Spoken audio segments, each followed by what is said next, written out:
उस पे मैं निवास कर रहा हूँ। और है दान मानभ्यम मत्र्यभिन्न चक्षुषा। इसलिए ऐसे जान करके दान मान उपहार के द्वारा समस्त प्राणियों के भगवत सत्ता जान करके सबको प्रसन्न करना चाहिए। ये साधना का प्राण केंद्र है। तो भगवान सृष्टि रचना करके भगवान जानते हैं जो मेरा ही सत्ता है, हम जानते नहीं हैं, हम भूल गए हैं। जिस विस्मृति के कारण हम संसार चक्र में दुखी होकर के 84 लाख जोनि में पुनः पुनः आवर्तन कर रहे हैं अनादिकाल से। और कब तक ये हमारी यात्रा चलेगी कोई ठिकाना नहीं। जब तक महत्पुरुष की कृपा प्राप्ति नहीं होती है तब तक जा करके ये हमारे संसार चक्र में जो आवर्तन है इससे निवृत्त होने का कोई उपाय नहीं है।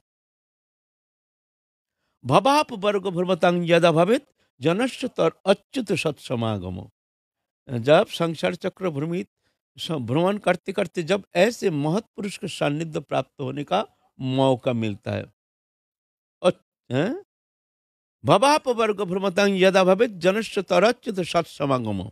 फिर सत्संग में जड़ ही तदैव सदगत परावरश जायते रति। फिर परावरश भगवान में रति उत्पन्न होती है। ये महत्पुरुष के सानिध्य जब मिलता है तभी जाकर के, है ना।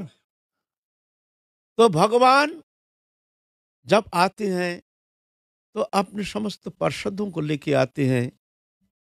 कभी भगवान स्वयं रूप में आते हैं, कभी अंश रूप में, कभी कला रूप में, कभी आवेश रूप में भगवान आते हैं जीव चैतन्य सत्ता को जगाने के लिए। जे तो तुम भ्रमित होकर के कहाँ घूम रहे हो, देखो जिधर आनंद है, जिधर शांति है, उधर तो तुम अवलोकन नहीं करते हो। जहाँ दुख है, जहाँ मिथ्या, जहाँ माया है, जहाँ विस्मृति है, जहाँ अंधकार है, वहां तुम आनंद अनुसंधान करते हुए भ्रमित होकर के मिथ्या वस्तु में सत्य का आरोप करके तुम इस तरह से संसार में अनादिकाल से भ्रमित हो रहे हो।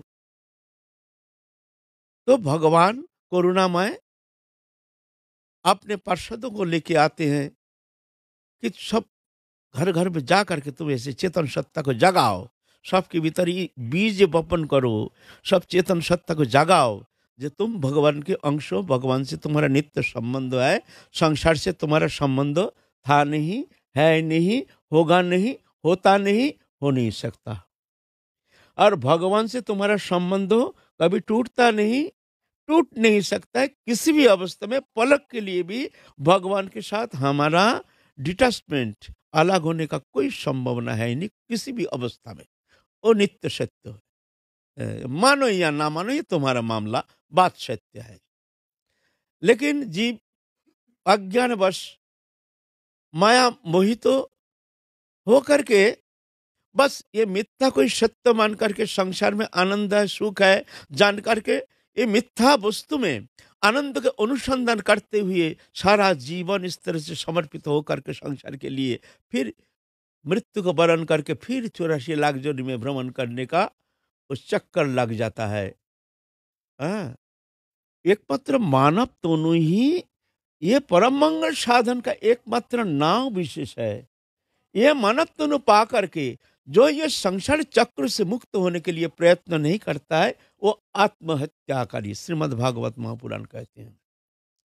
तो भगवान करुणामय भगवान आते हैं जुग जुग में चेतन सत्ता को जगाने के लिए और वो वस्तु प्रदान करने के लिए, अखंड आनंद सत्ता भगवत अंश उनकी चेतन सत्ता को जगाने के लिए स्वयं आते हैं, समस्त पार्षदों को भी लेके आते हैं। इस कली युग में भगवान के जो करुणामय अवतार, लेकिन इस कली युग में विशेष करके भगवान के जो करुणा अवतार है, ऐसे करुणा अवतार और कोई युग में कभी भगवान इस तरह से अवतीर्ण हुए नहीं है। करुणा अवतीर्ण कलो अनारपित चरिंग चिरात करुणा अवतीर्ण कलो समर्पयत उन्नत उज्जवल रसांश भक्ति श्रियम। करुणा करके अवतीर्ण हुए हैं। क्यों? समर्पयत, तो प्रदान करने के लिए। क्या? उन्नत उज्जवल रस। वो उन्नत उज्जवल रस क्या है? वो है हमारे इस कलयुग में। भगवत उपासना बहुत प्रकार का है,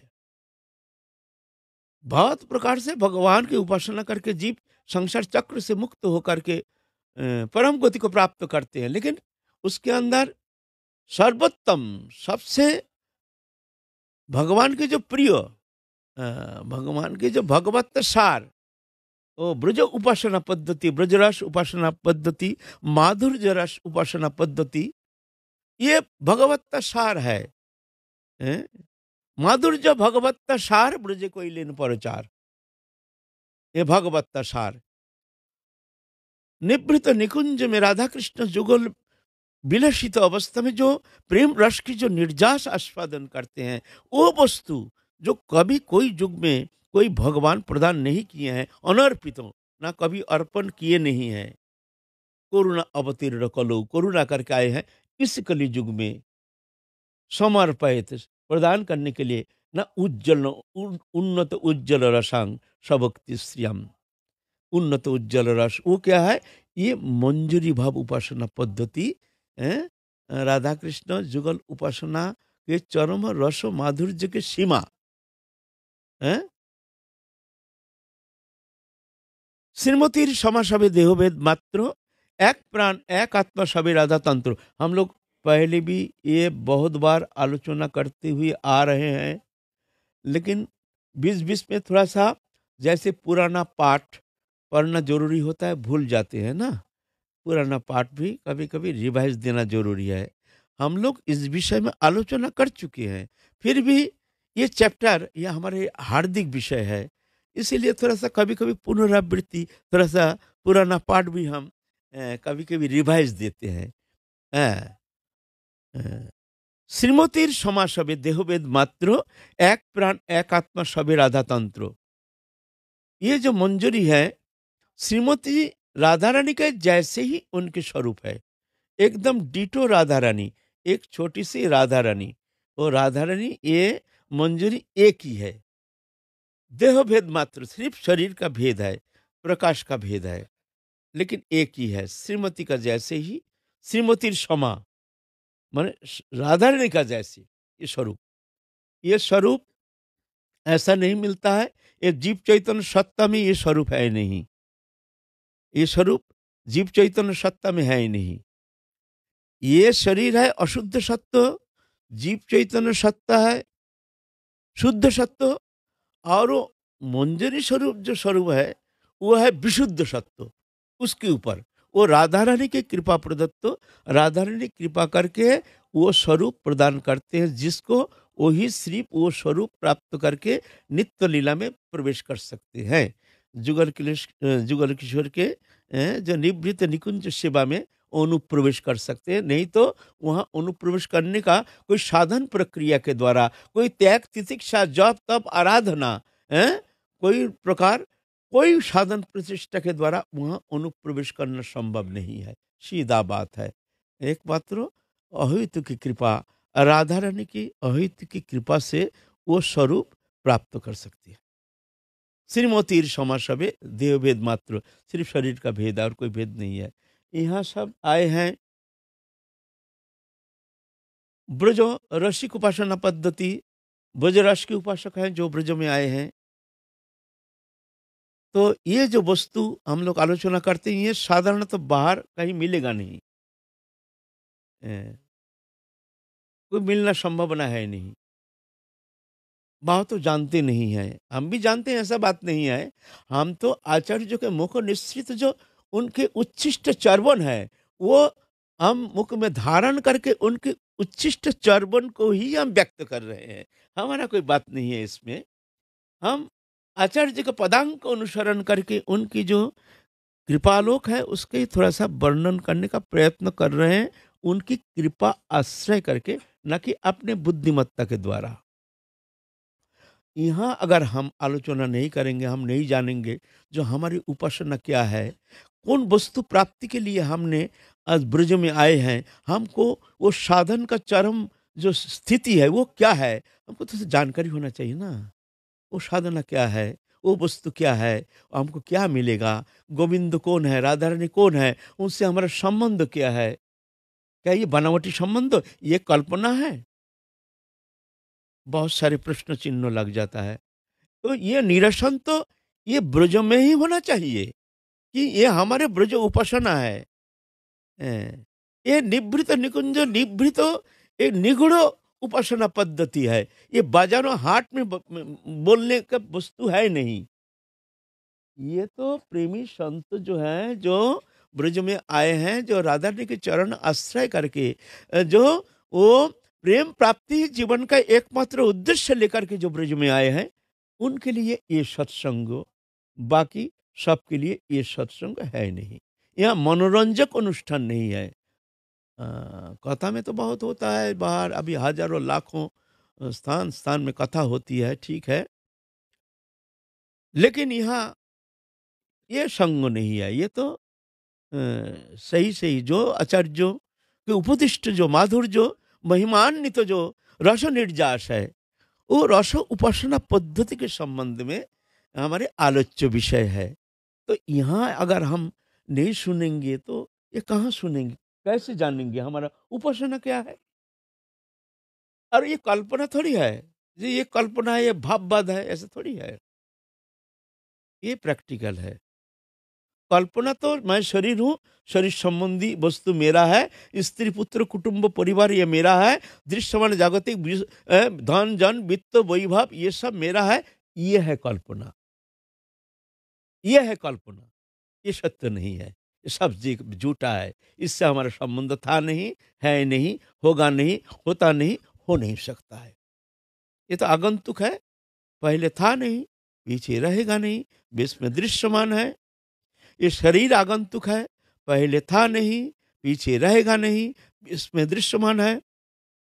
मातृ जठर में शुरुआत, श्मशान में परिसमाप्ति, ये नश्वर है, ये भी मैं नहीं हूं, है ना? हाँ।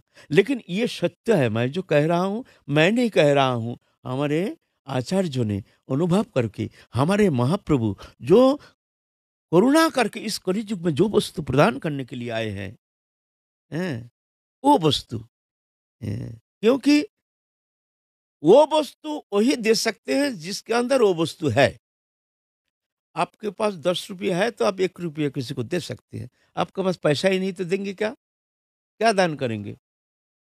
तो राधा कृष्ण जुगल मिलित तो दोनों मिलकर एक होकर के रसराज महाभाव दोनों एक होकर के आए हैं श्री कृष्ण चैतन्य महाप्रभु रूप में।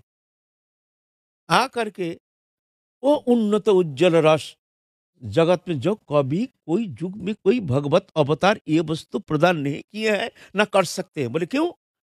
ना वो वस्तु जिनका है वही तो दे सकते हैं। वो तो रसराज महाभाव एकमात्र दोनों मिलकर के वो प्रेम रस निर्जास, जो माधुर्य रस की निर्जास, राधा कृष्ण जुगल मिलित स्वरूप, जो निभृत निकुंज में विलसित अवस्था में जो जुगल किशोर जो चरम रस निर्जास आस्वादन करते, वो है वो वस्तु, तो वही दे सकते हैं।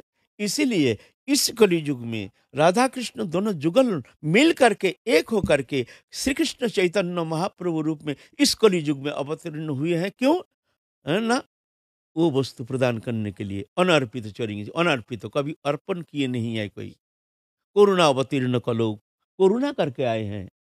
समर्पित उन्नत उज्जवल रसांग, वो समर्पण करने के लिए उन्नत उज्जवल रस माने निवृत निकुंज में राधा कृष्ण निवृत लीला विलास माधुरिमा की चरम निर्जास, वह है मंजरी भाव उपासना पद्धति। श्रीमतीर समास হবে देह भेद मात्र, सिर्फ शरीर का भेद है और कोई भेद नहीं है। एक प्राण एक आत्मा सभी राधा तंत्र, एक ही प्राण है, वो है राधा रानी। एक आत्मा, वही राधा रानी का आत्मा। मंजूरी का आत्मा, राधा रानी का आत्मा अलग नहीं। मंजरी राधा रानी जो सुख पाते हैं वो संचरित होता है मंजरी के भीतर, स्वाभाविक ही। सभी राधा तंत्र, राधा तंत्र माने राधा रानी जैसे अनुभव करते ऐसे ही आस्वादन करते हैं सभी राधा तंत्र। देववेद मात्र एक प्राण एक मात्र सभी राधा तंत्र, সম্ভোগের কালে দুহু আনন্দে উল্লাস, राधांगे राधांगे पुलक भाव सखित प्रकाश। दोनों जब मिलित अवस्था में, निभृत निकुंज में मिलित अवस्था में जो चरम रस आस्वादन करते हैं। अच्छा, आप लोग अगर कभी भूल से स्वप्न में भी ये मत सोचिए, जो भौतिक जीवन में जो स्त्री पुरुष का जो मिलन धर्मी प्रक्रिया वो ऐसा ही है, ऐसे स्वप्न में भी सोचना नहीं, वो अलग चीज है। एक प्राकृतिक साम्य के कारण एक दृष्टांत दिया जाता है, लेकिन ऐसा नहीं है। क्यों? मनुष्य शरीर जो है, ये स्त्री पुरुष दो एक फिगर है, शरीर आत्मा एक ही है। स्त्री आत्मा पुरुष आत्मा एक ही है। पुरुष ही मर करके स्त्री बन जाता है, स्त्री बन के पुरुष बनते, कोई ठीक नहीं है। शरीर का भेद है, शरीर अलग आत्मा अलग। जो मिलन धर्म जो है, मिलन वो होता है शरीर का, आत्मा का नहीं। लेकिन वहां शरीर है नहीं, वहां शरीर, वो जो शरीर है वो आत्मा ही है। आत्मा और शरीर अलग नहीं है। हमारे आत्मा और शरीर अलग है, आत्मा अलग है, शरीर अलग है। आत्मा चले जाते हैं, शरीर पड़ा रहता है। फिर 2 दिन में सड़ना शुरू हो जाता है, निष्क्रिय हो जाता है, पांच तत्व में विलीन हो जाता है। तो ये जो हमारे जो मिलन धर्मी प्रक्रिया, ये भौतिक है, ये वो मिलन नहीं है। कोई अगर ऐसा समझे जो राधा कृष्ण जो मिलन है ऐसा ही है, बड़ा भूल हो जाएगा। बोले तो कैसे है? बोले वो अचिंत्य है, अगम्य है, इंद्रियातीत है, गुणातीत है, लोकातीत है, मायातीत है। तो कैसे है? बोले अनुभव वेद्य कृपा साध्य। तो एकमात्र राधा रानी जिसको कृपा करके वो रस आस्वादन कराते हैं, वो ही जान सकते हैं। नहीं तो कोई प्रकार चेष्टा के द्वारा, बुद्धिमत्ता के द्वारा, शास्त्र अध्ययन करके, ज्ञान के द्वारा कोई अवस्था में वो रस किंचित पत्र अनुभव करना संभव नहीं है, अचिंत है। इसीलिए हमारे जो आराधना है इसको कहते हैं अचिंत भेदाभेदवाद। अचिंत, अचिंत शब्द लगा दिया, बोलते चिंता के अगम्य है। एकमात्र दिग्दर्शन। इसलिए प्राकृतिक साम्य के कारण थोड़ा प्राकृतिक दृष्टांत दिया जाता है। ऐसे राधा कृष्ण मिलन ऐसा नहीं है। संभोगेर काले तो वो आनंद उल्लास, राधांगे पुलक भाव सुखित प्रकाश। राधा रानी के जो आस्वादन करते हैं वो अचिंत है, सखी में वो प्रकाशित होता है, स्वाभाविक। आनंद पाने के लिए ये जो मंजरी है, इनके लिए कोई चेष्टा नहीं, कोई आग्रह नहीं है। लेकिन राधा रानी कृपा करके शतगुना उनको आस्वादन कराते हैं। कोनो छले एक संगे सखी रे मिलाए, से आनंद देखी सुनी कोटि सुख पाए। हैं। तो क्या करते हैं? इनकी सेवा एक ही है कि किस तरह से हम जुगल को एक विलसित अवस्था में हम देखेंगे। राधा रानी जब अकेली रहती है तो राधा रानी वो आनंद नहीं राधा रानी में, जब अकेली राधा रानी रहती है, या कृष्ण जब अकेली अकेला जब निकुंज भवन में विराजमान हो जाते हैं, उनको वो आनंद नहीं कृष्ण को। हाँ, जैसे खोया खोया, जैसे बात करते हैं, हंसते हैं, सखियों से बात करते हैं, खोया खोया जैसे कहाँ खो गया है, मन जाने कौन अतीन्द्रिय जगत में जैसे वो खोया हुआ है। क्यों? ना, जब तक कृष्ण के बाएं भाग में राधा रानी जब अवस्थिति नहीं होती है, तो वो पूर्णता, वो आनंद का उच्छास जो है वो पूर्णता नहीं होती है। पूर्णता तभी है जब राधा कृष्ण दोनों मिलन होते हैं। रसराज कृष्ण, महाभाव राधा रानी, दोनों का जो मिलन, तो जाके वो आस्वादन की चरम सीमा। तो देखो वो महाभाव समुद्र में उफान आ जाती है। राधा रानी बैठी है निकुंज भवन में, सखियां हाथ पकड़ करके ले गए हैं निवृत्त निकुंज में। राधा रानी हंस रही है, सब बोल रही है, लेकिन खोया खोया जैसे कौन अतीन्द्रिय जगत में खो गई है। क्या चाहते हैं सखी जानते हैं, अब क्या चाहते हैं राधा रानी। तो भागते हुए जाते हैं, कृष्ण कहाँ, कृष्ण कहाँ। जा करके गोष्ठ में इधर उधर, कहीं कोई कुंज में, कहीं कोई सखी के कुंज में जा करके ढूंढ के लाते हैं, हाथ पकड़ करके। हाँ, ला करके फिर राधा रानी के सानिध्य में बैठा देते हैं। तो देखो आप दोनों, आप राधा रानी के देखो उच्छ्वास, उनके एक मुस्कान के छटा देख करके ये मंजरी अखंड अनंत आनंद सिंधु में निमग्न हो जाती हैं, अखंड नाचते हैं। क्या आनंद हो, ना जाने क्या मिल गया, एक सिर्फ राधा रानी के श्रीमुख चंद्रिमा के एक मुस्कान देख करके आनंद में निमग्न हो जाते हैं। और वो आनंद राधा रानी भी, कृष्ण जब आते हैं तो ऑटोमेटिकली वो महाभाव समुद्र में उफान आ जाता है। और कृष्ण भी रस राज रस सीमा वारिधि में जैसे उफान आ जाता है। तो ये जुगल विलसित अवस्था जो है, यह है रस माधुर्य के चरम सीमा। अकेले राधा रानी नहीं, अकेले कृष्ण नहीं। इसीलिए हमारे उपासना है जुगल उपासना। राधा कृष्ण प्राणमोर जुगल किशोर, है ना। हाँ।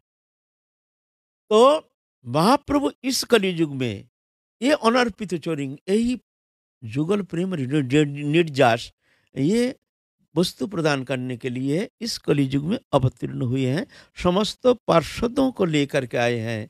जो हम अकेला कहाँ तक इसका वितरण करेंगे? तुम जाओ सब जगह, सब दो, दो हाथ से बांटो सर्वत्र, ये वस्तु बांटो सब। तो भगवान महाप्रभु श्री कृष्ण चैतन्य महाप्रभु समस्त पार्षदों को लेकर आए हैं। दो हाथ खोल करके बांट रहे हैं। बांटो ये प्रेम वस्तु, और कोई आगे ये प्राप्त करना संभव नहीं है, बांटो, है ना। तो उन्हीं का ही पार्षद है। ये राधा रानी के सखियां हैं, सखी, प्रिय नर्म सखी, प्राण सखी, नित्य सखी। ये पंचविधा राधा रानी के सहचरी हैं, सखी हैं। हम लोग इस विषय आलोचना कर चुके हैं। सखी प्रकरण, शाखा प्रकरण, सखी प्रकरण। सखी है साधारण सखी जो कृष्ण स्नेहादिका राधा रानी में प्रेम कम रखते हैं, कृष्ण से ज्यादा लगाव है। हाँ, राधा रानी सखी है, ठीक है, लेकिन मतलब है कृष्ण से। एक कृष्ण स्नेहादिका, यह साधारण सखी। प्रिय सखी है समस्नेहा, जो राधा रानी से भी प्रेम करते हैं लेकिन कृष्ण से भी लगाव है। ऐसे समस्नेहा। और प्रिय नर्म सखी है, राधा रानी से भी तो प्रेम रखते ही हैं, कृष्ण से भी रखते हैं, लेकिन साथ रहते हैं, राधा रानी के साथ रहते हैं। और राधा रानी के समर्थन करते हैं, हर समय राधा रानी को ही समर्थन करते हैं। कभी आपस में जब कलह होता है तो राधा रानी के पक्ष लेती हैं सखियां। यह है अष्टविधा सखी। ललिता विशाखा चित्रा इंदुलिका चंपकलता रंगदेवी तुंगविद्या सुदेवी, अष्ट सखी।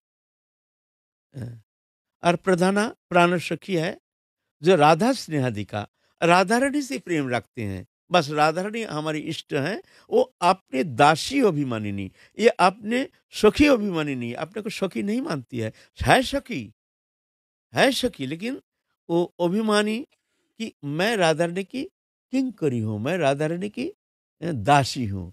बस ये दास्य भाव ही इनके हार्दिक विषय है। लेकिन है सखी, वहाँ दासी बोल के कोई पद है नहीं। जो राधा रानी के दासी, वहाँ दासी पद है नहीं, सब सखी है। तो यह है प्राण सखी। ये प्राण सखी है अष्ट सखी।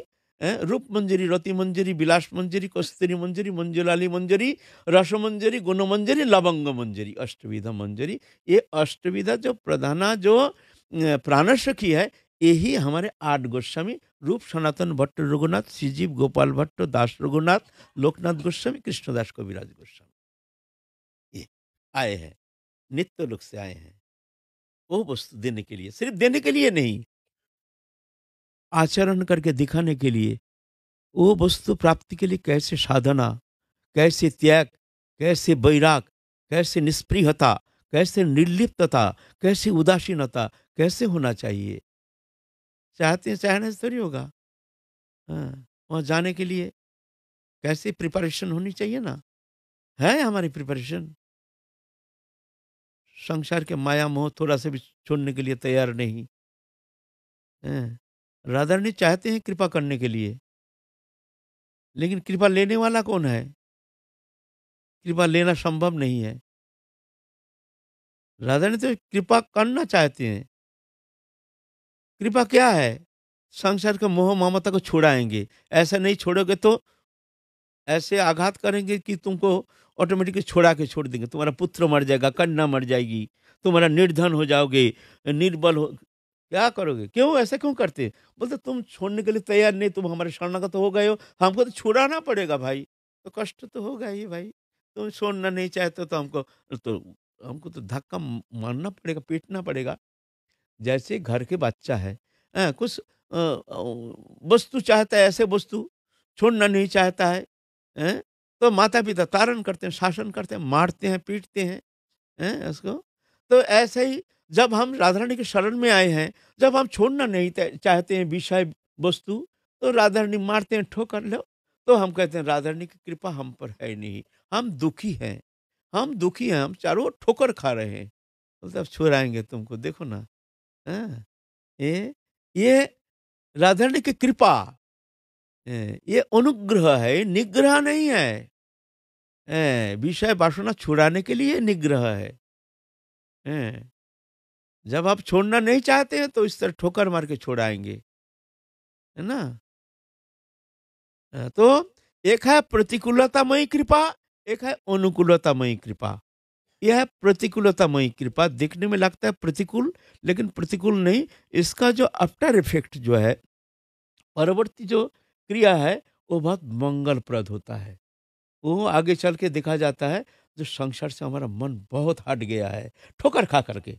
अरे! इतना दुखदाई भाई हम देख के आए, ओहो! क्या दुखदाई संसार, ओहो! ना, ना, ना, आप संसार क्यों ठोकर खाया है ना? एक जन ना छाती तान के चल रहा है ना? रास्ते में। हम कौन है? बड़ा घमंड से चल रहा है, हम हैं। इतना एक ठोकर खाया, एक पत्थर उफ़! एकदम झुक गया। मैं बोले झुका कब? बोले ठोकर खाया जब। हैं, तो झुक गया, कब झुक गया? जब ठोकर खाया, नहीं तो छाती तान के चल रहा था। ऐसे ही हम झुकते हैं कब विनम्रता आती है, कब दीनता आती है, कब? जब ठोकर खाते हैं जब। अहंकार जाता है कब? ठोकर खाते हैं जब। तो ठोकर खाने के लिए तैयार रहना चाहिए, ऐसा थोड़ी होता है। राधा रानी हम तुम्हारे शरणागत हैं, बोले बढ़िया है, आ जाओ, अब देखेंगे अब कैसे करके ठोकाई होता है, सहन करना हमारी कृपा। कृपा माने रसगुल्ला नहीं, कृपा माने ठोकर, ठोकर पड़ेगा, यह है कृपा। हम लोग समझते हैं जो भजन करते हैं कृपा माने कैसे कृपा?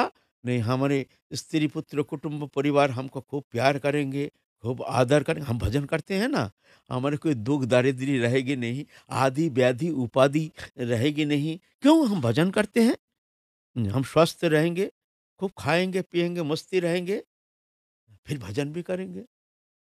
बोले ये कैसे होता है भाई? ऐसा थोड़ी संभव है। ये कृपा नहीं है, ऐसा होती नहीं है कृपा। कृपा माने छोटा चलेगा। लोगे कृपा? हाँ, छोटा? हाँ, तो छोटा है कृपा, वास्तव में सत्य है, मानो या ना मानो। अगर तुम प्रेम पाना चाहते हो, तो भाई ठोकर तुमको खाना ही पड़ेगा। हाँ, ठोकर सब नहीं खाते हैं। अगर तुम्हारा ऐसे प्रस्तुति है, मेंटल प्रिपरेशन है, जो ना हमारा कोई मर जाए, कुछ हो जाए, हम तैयार हैं। हमारे कुछ फ़र्क नहीं पड़ता है। श्रीवास पंडित का पुत्र मर गया है और महाप्रभु के साथ आनंद में नृत्य कर रहे हैं। महाप्रभु कहते हैं, "क्या भाई आज हमको आनंद नहीं आ रहा है, क्या बात है?" हैं, तो श्रीवास पंडित का घर में कोई अमंगल हुआ है? बोलते हैं, "उनका आज पुत्र मर गया है।" और श्रीवास पंडित हँस रहे हैं, नाच रहे हैं। नहीं, नहीं प्रभु, ऐसा अमंगल थोड़ी है। जहाँ आप हैं, मंगलमय आप जो हैं, जहाँ विराजते हैं, क्या वहाँ कभी अमंगल हो सकता है? कौन कहता है अमंगल है? ये तो मंगल है। लो, हैं, करोगे ऐसे? तुम्हारा पुत्र मर जाएगा, नाचोगे? तो कृपा माँगो, ठीक है, लेकिन कृपा को हजम करना बहुत कठिन है। जब कृपा होगी ना, उसको सहन करना बड़ा कठिन हो जाएगा। इसीलिए भगवान कृपा करना चाहते हैं, हम कृपा करो, भगवान हँसते हैं। क्यों हँसते हैं? बोलते हैं हम कृपा करेंगे, ये तो जानता नहीं है कृपा क्या चीज़ है। ये तो जब छोटा पड़ेगा तो भूल जाएगा, भगवान का नाम ही भूल जाएगा। एक हमारे नवद्वीप में एक पैसा वाला धनवान कोई रहता था। पैसा वाला सज्जन है, साधु सेवा सब करते थे, ठीक है। तो बहुत जन भक्त तो कहते हैं भाई तुम्हारे इतना पैसा है, इसमें तुम पैसा के द्वारा तो परमार्थ कर सकते हो। पैसा जब भगवत कर्म में लगता है तो वो अर्थ परमार्थ हो जाता है। अर्थ पैसा से परमार्थ होता है, अगर वो भगवत सेवा में लगता है, साधु संत सेवा, भक्त सेवा, गुरु सेवा। अ, अर्थ जब दुरुपयोग होता है तो अर्थ अनर्थ पैदा करता है। अर्थ का व्यवहार के ऊपर उसका फल है। बोलता तुम इतना पैसा है तुम्हारे पास, भाई तुम साधु सेवा करो, संत सेवा करो, भगवान का नाम करो, गुरुकरण कर लो, यहाँ इतना पैसा एक छोटा सा मंदिर बना लो, ठाकुर जी को स्थापना करो। क्या है तुम्हारा, क्या नुकसान होता है, तुम्हारा बहुत पैसा है तो। वो बोला बहुत अच्छी बात है, एकदम बड़े तुरंत मंदिर बनना शुरू हो गया। नेताई गौर ला के स्थापना कर दिया तो बस कीर्तन फिरतन रोज रोज कीर्तन होता है, साधु संत का खूब सेवा चलता है। देखते देखते उनका भट्टा बैठ गया, उनका इनकम खत्म हो गया, साला कर्ज हो गया, पूरा बिजनेस ठप हो गया। अब चमक गया, अरे भाई क्या बात है, ये इतना जल्दी हमारे बिजनेस ठप हो गया, हैं? हमारे सब कारोबार खत्म हो गया। कारण क्या है? ओहो, जब से हम ये भक्त जी के भगत लोगों का पालने में पढ़ करके हमें मंदिर स्थापना किया, और भजन करना शुरू, तब से हमारे यहाँ मंगल आ गया। अरे बाप रे बाप, तुरंत निताई गौर को लेके गंगा में फेंक दिया। जरूरत नहीं बाबा, हमारा भजन करने का जरूरत नहीं। कृपा लो, संभालो कृपा। हाँ? हमारे एक गुरु भाई है, वो नवद्वीप में आया। ये तो जानने की विषय है, थोड़ा सा प्रैक्टिकल है ना। अच्छा संपन्न है, पैसा है, अच्छा धनवान है, बहुत पैसा कमाता है, सज्जन है। हमारे गुरु जी से दीक्षा ले लिया। दीक्षा लेने का बाद ही याद है ना गुरु की कैसे कृपा हो गई। हाउ हाउ करके रोना, रोते हैं, बाबा कृपा करो, बाबा कृपा करो, बाबा दया करो। हम देखते हैं भाई, हम तो इतना दिन दीक्षा लेकर के हमारे ऐसे व्याकुलता उत्कंठा है नहीं। और गृहस्थी है, देखो पैसा वाला है, कैसी उत्कंठा व्याकुलता, हमारे मन में ईर्ष्या हो गया।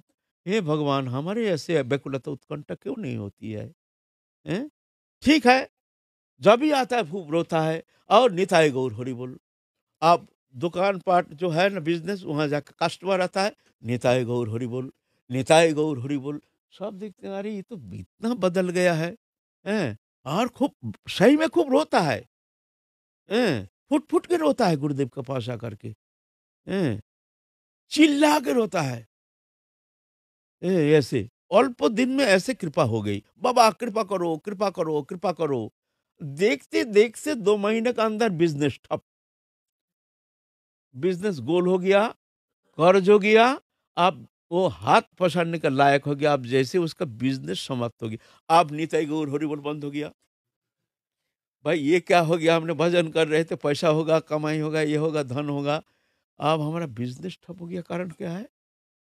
ओहो, साला जब से निताई गौर हरिबोल करना शुरू करी, तब से बस निताई गौर हरिबोल बोलना बंद हो गया। फिर क्या, धीरे धीरे गुरुदेव के पास आना बंद हो गया। उसके बाद धीरे धीरे संपर्क बंद हो गया। फिर हम चले हैं गुरु जी के साथ, हैं? आज तक डिटस्ट परमार्थ जीवन से, बोलते हैं नहीं, ऐसे जीवन हमको नहीं चाहिए जो हमारे बिजनेस ही ठप कर दिया। अभी सुनते हैं जो बहुत धन कमाते हैं, पैसा में लग गया है, अभी निताई गौर हरिबोल बंद हो गया। कृपा चाहते हो, छोटा बाजेगा, तैयार हो तो कृपा होगी। हाँ, है ना? कृपा क्यों बोले, ऐसा क्यों? ऐसा इसलिए कि तुम्हारा मन जब तक विषय में रहेगा, तब तक जाकर के तुम वहां पहुंच नहीं सकते हो। वहां पहुंचने के लिए तुमको समस्त विषय वासना से मुक्त होना जरूरी है। हैं? हैं, है ना? तो इसलिए ऐसा होता है, ये दिखाने के लिए हमारे महाप्रभु हमारे पार्षदों के साथ आए हैं इस कलियुग में। तो रूप सनातन भट्ट रघुनाथ श्रीजीव गोपाल भट्टो और रघुनाथ दास गोस्वामी के जीवन चरित्र संबंध में हम लोग आज आलोचना करेंगे। भूमिका तो इतना समय चला गया है, कोई बात नहीं, हम लोग आगे चलेंगे। उनके जो पिता और ताऊ, हिरण्य और गोवर्धन, हिरण्य है, ताऊ है, गोवर्धन है, गोवर्धन मजुमदार, हिरण्य मजुमदार, बड़े पैसा वाला। उस समय 12 लाख रुपया साल में इनकम, 12 लाख रुपया माने वर्तमान समय, अभी 550 साल पहले अभी 1 रुपया समान कितना होगा बताओ? 12 लाख रुपया, 12 लाख रुपया उस समय इनकम। हाँ, अभी करोड़ों रुपया है महीना की आमदनी, करोड़ों। 12 लाख रुपए उस समय का। 12 लाख रुपए इनकम, उतना पैसा क्या करेंगे? बड़े जो ताऊ हैं उनका कोई पुत्र संतान नहीं। छोटा जो है गोवर्धन, उनका एकमात्र पुत्र रघुनाथ। अब एक ही पुत्र है बस, वो सबके आंखों की तारा है वो। ऐसे हैं। लेकिन वो बच्चा बचपन से ही कैसे उदास, संसार में उदास, अ, हरि भजन जहाँ होता है वहाँ जाके बैठ जाते हैं। कृष्ण कीर्तन में बड़ा उल्लास, आनंद लगता है। ठीक है, बड़ा शांत, बड़ी सुंदर, बड़े सद्गुण से अलंकृत वैष्णवीय जो भी गुण है वो गुण से अलंकृत ऐसे ही जन्मार्जित संस्कार लेके आए हैं रघुनाथ दास गोस्वामी। ठीक है, घर में रह रहे हैं। उनके जो शिक्षा गुरु है वो है बलराम आचार्य, शिक्षा गुरु। तो शिक्षा गुरु उनको शिक्षा देते हैं, उनके वहाँ जाते हैं। वो भी बहुत धार्मिक है, बड़े विद्वान हैं। अब इधर महाप्रभु के पार्षद हरिदास, जो हरिदास हैं, नामाचार्य हरिदास, वो तो बंगाल से, उनका जीवन चरित्र हम लोग आलोचना किया है, पीछे करेंगे। अभी तो आलोचना करने का अभी समय नहीं। वो तीव्र वैराग लेकर के हरिनाम संकीर्तन करते करते सीधा आए हैं बंगाल में। पूर्व बंग से, वर्तमान बांग्लादेश, वहाँ से आए हैं सीधा पश्चिम बंग। आकर के यहाँ आदि सप्तग्राम जो है वो है हिरण्य और गोवर्धन, जो दो भाई वहाँ के, उनकी जमींदारी है, जमींदार है, राजा है वहाँ के। तो उनके रघुनाथ के जो आचार्य है, जहाँ से शिक्षा प्राप्त करते हैं बलराम आचार्य, उनके यहाँ जाते, उनके यहाँ आकर के हरिदास ठाकुर रहने लगे। वो भक्त हैं। और रघुनाथ जा तो जा वहाँ पढ़ने के लिए जाते हैं। आप हरिदास ठाकुर के सानिध्य में जा करके आग जल गया, वैराग्य का आग। अ, सत्संग ऐसी चीज है, महत सानिध्य ऐसी चीज है। ऐसे महत्पुरुष की कृपा पलक में उसके जीवन में परिवर्तन लाने में संभव है। ऐसे बिनु सत्संग न हरि कथा, तेह बिनु मोह न भाग, मोह गए बिनु राम पद होए न दृढ़ अनुराग। तो सत्संग मिल गया, हरिदास ठाकुर के पास जाके बैठते हैं। हरिदास ठाकुर परम सिद्ध संत हैं, हरि नाम में सिद्ध हैं। इनका संबंध में हम लोग आलोचना किए हैं। फिर आगे करेंगे महाप्रभु का पार्षद के जीवन चरित्र, आलोचना करेंगे। तो उनके नाम संकीर्तन सुन करके और हरिदास ठाकुर भी बड़े आशीर्वाद करते हैं, बड़े छाती में लगाते हैं, बड़े आदर करते हैं। इतना अल्प उम्र में इतना सुंदर, एक सुंदर आधार है ना, देख के सब कोई का तो आनंद लगता है। देखने में भी सुंदर है। और ऐसे ही उनकी जो भक्ति भाव, ये देख करके हरिदास ठाकुर बहुत मुग्ध हो गए। बड़े आदर करते हैं, उपदेश करते हैं, बेटा भजन करो, बेटा तेरा कल्याण होगा, मंगल होगा बेटा, ये संसार अनित्य है, सुख शून्य है, भजन करना बेटा, ये अनित्य है। इस तरह से शिक्षा देते हैं। और बचपन में जो शिक्षा ना, वो भीतर में बैठ जाता है। बचपन में, इसीलिए भजन तो उत्तम है बचपन में। हमारे गुरुजी कहते कहते थे, सकाल सकाल दधि मंथन माखन নোটে ভালো, ছোটবেলায় কৃষ্ণ ভজন বুড়ো হইলেই গেল। कहते माने ये है, बोलते हैं, जैसे प्रातः काल अंधकार में दधि मंथन जो ठंडा रहता है ना, दधि मंथन करने से मक्खन अच्छा निकलता है।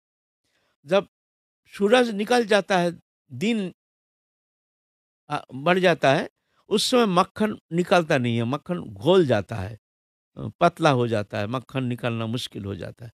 तो बोलते हैं ऐसा ही बचपन में जो हरिभजन होता है, जो कंक्रीट होता है संस्कार, ऐसा उम्र होने से ऐसा होना संभव नहीं है। वो पक जाता है।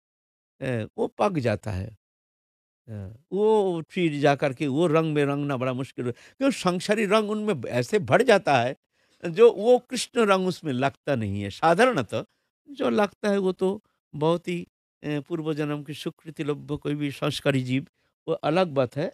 लेकिन ज्यादातर संसार विषय में घुल मिल जाता है। तो वृद्धावस्था में जाकर के वो चाहते हैं कि हम हरिभजन करके कुछ प्राप्त कर लेंगे। ऐसा होता नहीं। क्यों? वो संसार विषय में पक जाता है ना। तो बच्चा है ना, बड़े सुंदर उसमें रंग लग गया। हरिदास ठाकुर वहां से जाते हैं नवद्वीप में। महाप्रभु उस समय गृहस्थ आश्रम में है। उनके सान्निध्य में जाकर के हरिदास ठाकुर अद्वैत आचार्य से मिलते हैं। अद्वैत आचार्य जो महाप्रभु के साथ रहते हैं। तो वहाँ उनके सान्निध्य में रह करके उनके बड़ा आनंद मिलता है हरिदास ठाकुर का। हरिदास ठाकुर जानते हैं जब महाप्रभु संन्यास लेंगे तो महाप्रभु के साथ हम चलेंगे। वो तो त्रिकाल दृष्टा है, जानते हैं, तो हमको बस समय बिताना है, महाप्रभु का आत्म प्रकाश करना है। महाप्रभु जब आत्म प्रकाश करेंगे फिर जाकर के हम उनके सान्निध्य में जाएंगे, फिर महाप्रभु के साथ हम चलेंगे। ये आशा लेकर के वो बलराम आचार्य जी के घर में निवास कर रहे हैं। और रघुनाथ दास गोस्वामी उनके सान्निध्य में रह करके उनके भीतर तीव्र वैराग्य पैदा हो गया। वैराग माने अनासक्ति, वैराग माने घर छोड़ना नहीं है, अनासक्ति ही वैराग है। वैराग शब्द का माने है अनासक्ति। वैराग माने मस्तक मुंडन करके जंगल जाना, ये वैराग नहीं है। वैराग बेश है, लेकिन वैराग है अंतकरण वृत्ति, जहां संसार दृश्यमान जागतिक वस्तु पदार्थ के प्रति आसक्ति के अभाव को वैराग कहते हैं। वै माने नावाचक शब्द, राग माने आसक्ति, नहीं आसक्ति सांसारिक वस्तु पदार्थ के प्रति वैराग, है ना। वही है नावाचक शब्द। वैराग, वैषम्य जहाँ समता नहीं है, वैतरणी जहाँ तरुणी नाव नहीं, वैसादृश्य जहाँ सादृश्य है नहीं, वै, ये संस्कृति में ये वै शब्द नावाचक शब्द है।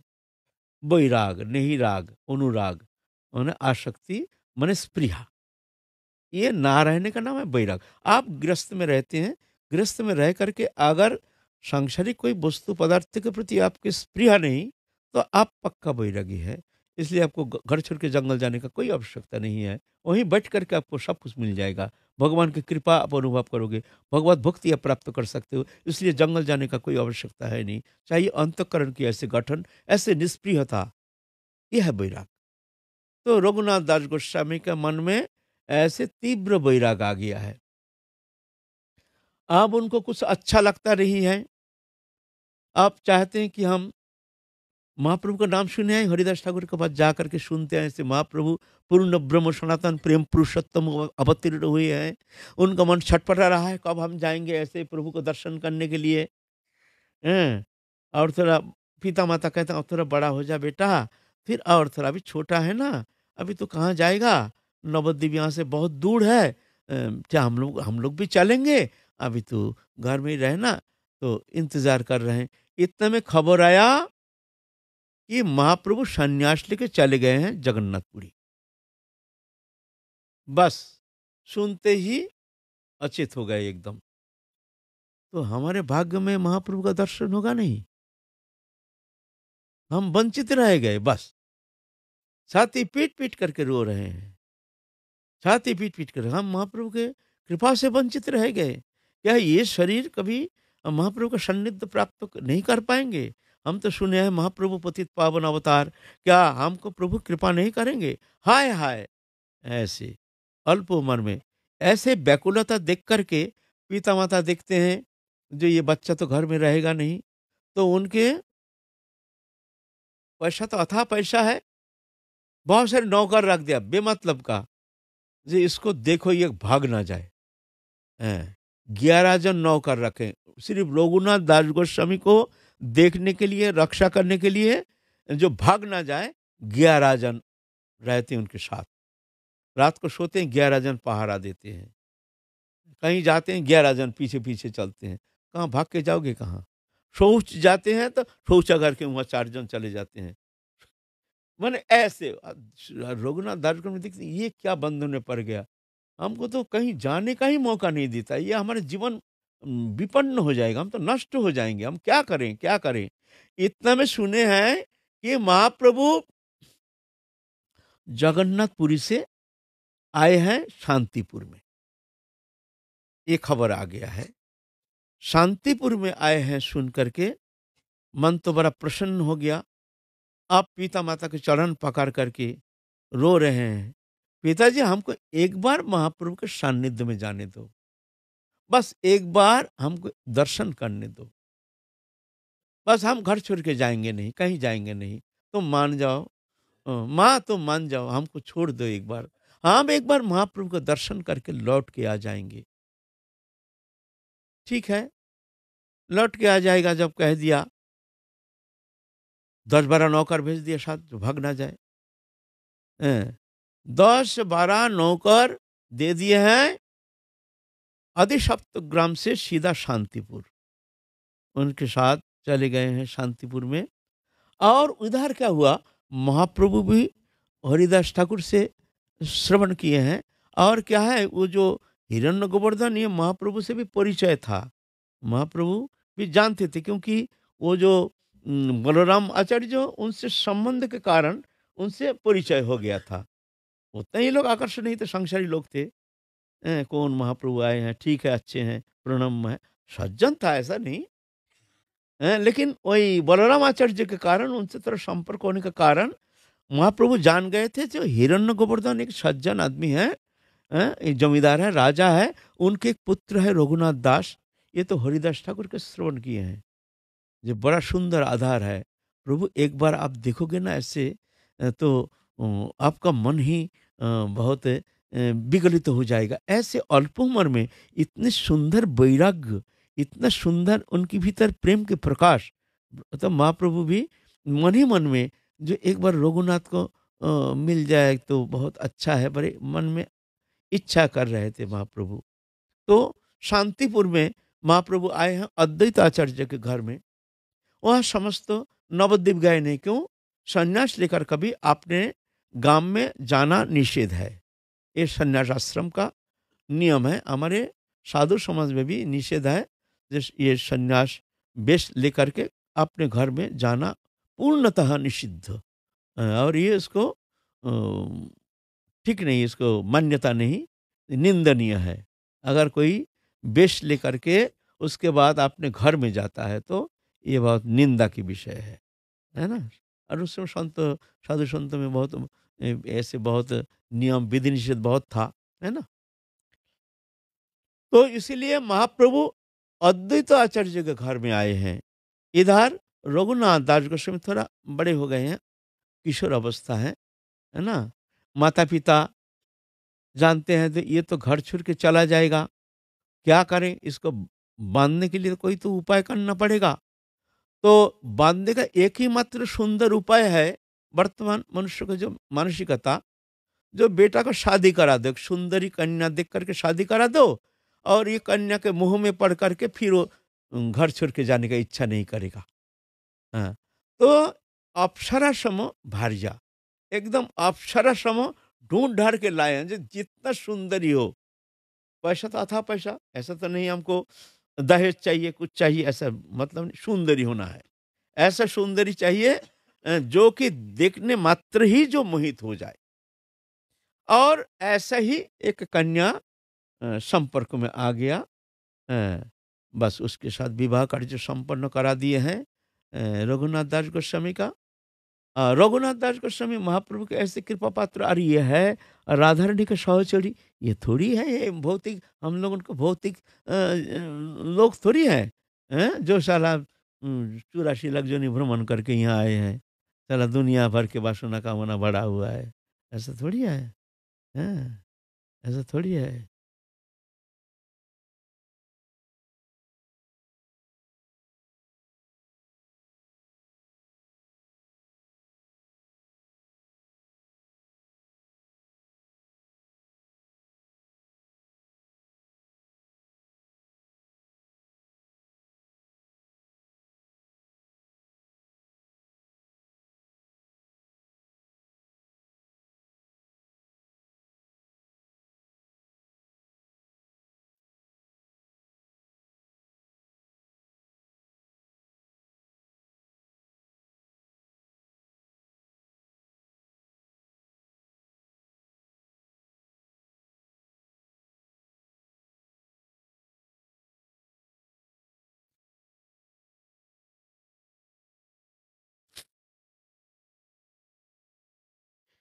जहाँ भगवत कृपा है, वहाँ माया क्या कर सकती है। दैवी शेष गुणमयी मम माया दुरत्तया ममे बाजे प्रबद्धन्ते माया में तंग तरंती थे। ये त्रिगुणमयी माया ये पार लगाना मनुष्य के सामर्थ्य है नहीं। क्यों? जीव है मायाधीन, माया के अधीन है, और भगवान है मायाधीश। भगवान माया को धारण करके रखे हैं, है ना। तो त्रिगुणमयी माया, सत्व रज तम त्रिगुणमयी माया, ये पार लगाना जीव के सामर्थ्य है नहीं। तो कैसे ये लग सकता है? ना माया मामेव जे प्रबद्धन्ते, जो मेरे शरण में आता है, शरणागत हो जाता है, माया में तांग तरंती थी, मेरी कृपा से वो माया पार लगा देते हैं, है ना। क्योंकि भगवान के दासी है माया। तो रघुनाथ दास गोस्वामी को और प्रभु के कृपा नित्य पार्षद हैं, वो तो माया क्या कर सकते हैं। ये हम लोग उनको जैसे बद्ध जीवात्मा थोड़ी है। तो किंचित मात्र उनके भीतर कोई व्यवधान नहीं, किंचित मात्र रघुनाथ दास गोस्वामी के भीतर कोई रकम प्रतिक्रिया नहीं, कोई रकम इच्छा नहीं, उसमें कोई संतोष तो दूर की बात है।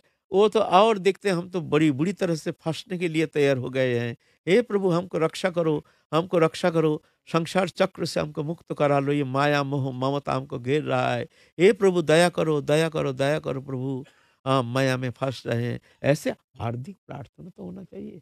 एक बार प्रार्थना तो करो। क्या हम ऐसे प्रार्थना करते हैं जो हमको माया से मुक्त करो, हमको इस बंधन मुक्त करो, संसार चक्र से हमको मुक्त करो, ये दृश्यमान जागतिक वस्तु विषय से हमारी जो आसक्ति है इसको दूर करो। क्या हमारे अश्रुधारा से वक्षस्थल को धो करके हमने कभी प्रार्थना की है ऐसे प्रभु के चरण में? तो प्रभु की कृपा होने से ही तो जाकर के ये माया पार लग सकता है, नहीं तो दैवी जैसा गुणमयी माया दुरत्तया पार लगाना संभव नहीं है। मम्मी मौजी प्रबद्धंती, जो मेरे शरण में आता है, माया में तांग तरंती थी, मेरी कृपा से वो जो माया पार लगा देते हैं। तमेव शरणं गच्छ सर्वभावेन भारत, तत्प्रसादात् परं शांति स्थानं प्राप्त शाश्वतम। तुम अर्जुन, तुम सर्वत भाव से उनके शरणागत हो जाओ, तत्प्रसादात उनकी कृपा से तुम परम शांति पद को प्राप्त करोगे। तुम उनके शरणागत हो जाओ, है ना। इतना साहस नहीं है। वो माया अप्सरा सम भार्या, कुबेर सम ऐश्वर्य, कुबेर, कुबेर सम ऐश्वर्य संपन्न जो बालक है, और अप्सरा सम भार्या, जिसको बंधन कर नहीं पाया। बताओ, हम लोगों ने चाल चूल्हा ठिकाना नहीं, खाने का नहीं, पहनने का नहीं, घर में कुछ खाने का नहीं, कोई सुख नहीं, सुख पाने का कोई उपकरण नहीं, उपकरण है तो कोई साधन नहीं, बाबा जी हो गया। अरे क्या किया तुमने, तो देखा ही नहीं कुछ। ऐसा थोड़ी होता है। देखो राजू ऐश्वर्य के अंदर किस तरह से वैराग, हैं, अप्सरा सम भार्या, कुबेर सम ऐश्वर्य, जिसको पलक के लिए उनको चित्त को मोहित करने में समर्थ हुआ नहीं, तो अब ना जाके वो प्रेम मिलता है। तो रघुनाथ दास गोस्वामी आप माता पिता के चरण में बड़ी विनम्रता के साथ अश्रु प्रवाह के द्वारा वक्षस्थल को अभिषिक्त करते हुए प्रार्थना कर रहे हैं, पिताजी हमको एक बार जाने दो शांतिपुर, हम दर्शन करके चले आएंगे, हम वचन देते हैं। पिता माता भी कहते हैं ठीक है, बच्चा है, 10-12 जन नौकर दे दिए, साथ जाओ, देखना भाग ना जाए। तो हम लोग काल चलेंगे, आज रात हो गया ना, रघुनाथ दर्शन आज जाएंगे नहीं, काल हम शांतिपुर जाएंगे ना। आज हम लोगों का रात हो गया, अब रघुनाथ दर्शन नहीं जाएंगे, रात है ना, काल चलेंगे, हम लोग भी जाएंगे वहाँ शांतिपुर, देखेंगे कैसे लीला करते हैं ना, तो हम लोग भी साथ चलेंगे। जय जय श्री राधे। आज हम लोग जाएंगे नहीं, आज रघुनाथ दास गोस्वामी आज यहीं विश्राम करेंगे, आदि सप्तग्राम घर में ही रहेंगे, हम लोग भी रहेंगे, आज नहीं जाएंगे कहीं, तो काल हम लोग चलेंगे। जय जय श्री राधे। क्या निताय गौर हरि बोल।